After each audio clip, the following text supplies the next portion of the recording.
তুমি থাকো কোনে তুমি থাকো কোনে মেয়ে দেবো না পয়সা নিয়ে বলবো মেয়ে দেবো না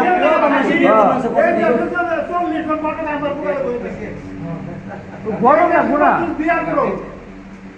আমি কত সে ব্যবহার ফোটা যাই কত সে এলাকার মধ্যে কোনো ইয়ে পরিবার নিয়ে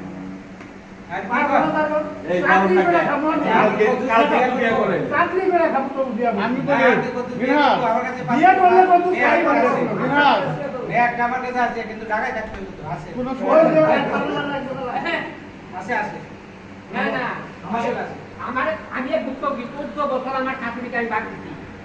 আমি কিন্তু 14 বছর আমার শ্বশুর সেনকে বিয়ে করলো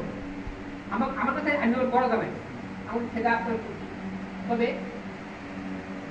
আমার বউ তোমাদের 3টা শাড়ি আমার বিরাট আমি এটা বলতে চাই কারণ দরকার আছে